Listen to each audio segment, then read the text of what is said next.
Hi, welcome to 5 Minutes with David. Today I have a question for you. Have you ever noticed that waiting is one of the difficult things we do? Well, not that waiting is physically difficult, but it is what waiting does to our minds. Now, think of it. Waiting for a breakthrough, waiting for a job interview, waiting for a medical report. If you are a student, waiting for an exam's results, waiting for children, waiting to get married, and also waiting for God. Sometimes our life seems to be put on hold whilst others keep moving. And somehow, the longer we wait, the more the questions grow. Did I make the wrong decision? Why is everyone's life moving ahead whilst I am still standing still? Why is my situation not changing? Why is God not answering me? These are some of the questions that we ask ourselves or pops up in our minds whilst we are waiting. Maybe the hardest part of waiting isn't the delay. Maybe it is what the delay begins to say to our minds. Waiting has a strange way of testing not only our patience, but our perspective about life. Now, today, I am not going to talk about how to wait. The question today is, why is waiting so difficult? Now, I want you to share, subscribe, and hit the like button even as we continue. We live in a world that hates waiting. Now, let's pause and reflect with me for a moment.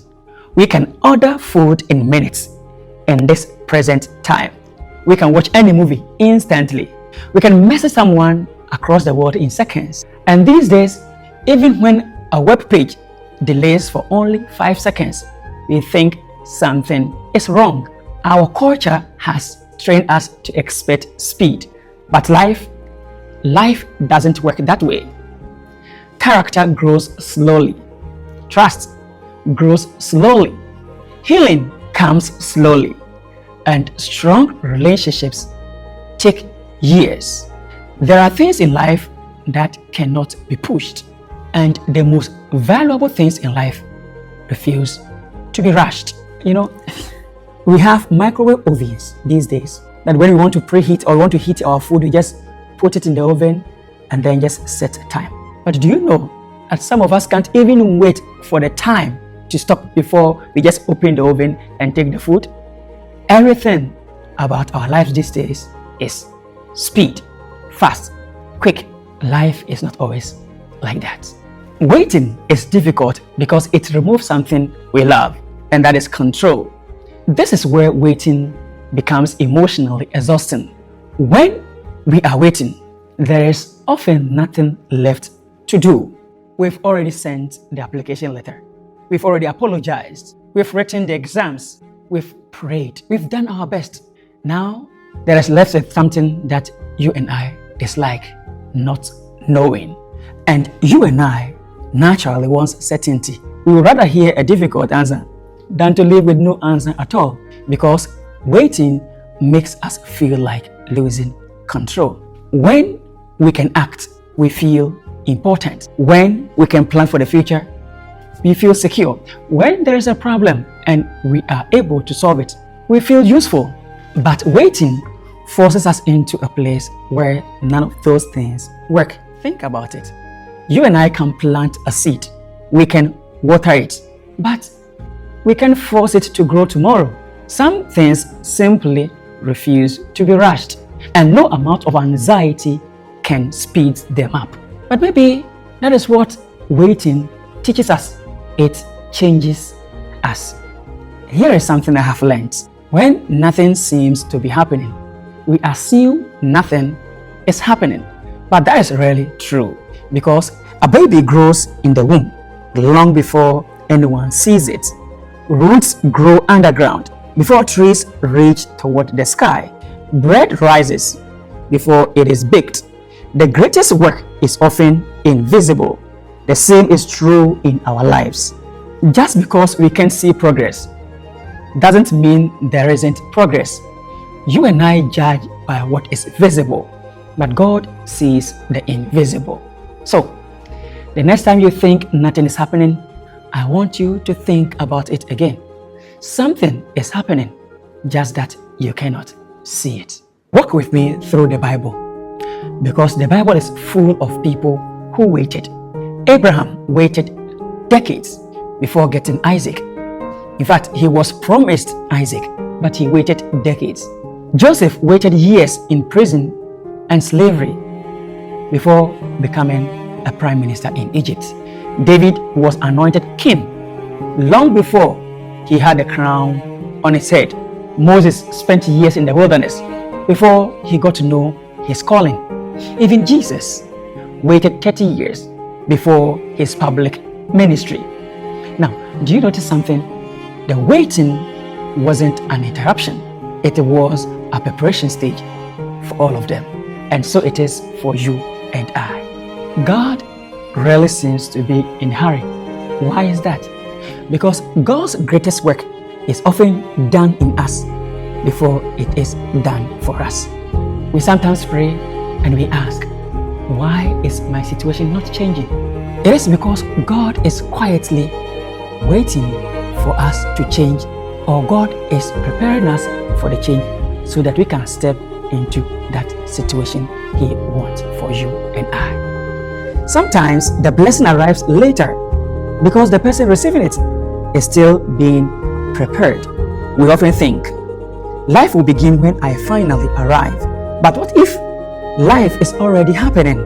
What if the waiting season is where your character is being shaped, where your pride is being softened, where your faith is growing deeper, where your dependence shifts from yourself to God? Perhaps God is less interested in getting you somewhere quickly and more interested in preparing you for where you are going. Think about the strongest people you know. They all have one thing in common. They've learned to wait, not passively, not lazily, but faithfully. Waiting teaches us humility because it reminds us that we are not in control. It teaches us endurance because we keep moving even when we don't see immediate results. Waiting teaches us hope because we choose to believe even when we cannot see them. And also, waiting stretches our faith in ways instant answers never could. So, what should we do while we wait? I will leave you with 4 practical thoughts. First, stop measuring your life by milestones. Don't wait until you get married before you begin to enjoy life.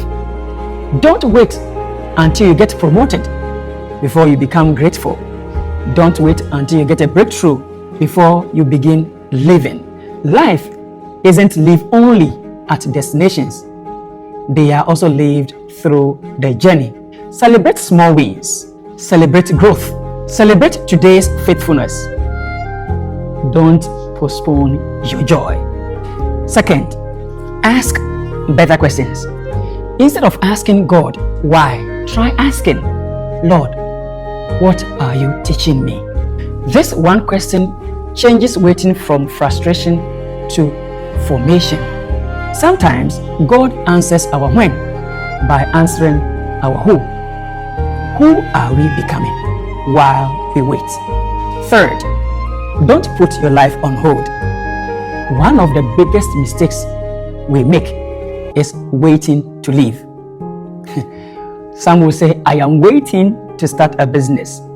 I am waiting to serve. I am waiting to write the exams. But that is not living. I am waiting for life to get easier before I begin to do something. Life will never get easier. Dr. John C. Maxwell in one of his podcasts said something. He said some psychologists met in Boston to define life. After long hours and weeks of deliberating, they came up with one definition, and that is, life is stressful. Learn to deal with it. You know, Joseph did not wait until he was out before he used his gifts. David did not wait, but served even he led in the wilderness. even before he became a king. Jesus did not wait till he was 30 years. He learned, he prepared, and he served. So while we are waiting, let us not put our lives on hold. Let's do something. Neither man wasted their season. He wished he could escape. Don't pause your life because you are waiting for the next chapter. Live faithfully in the chapter you are in.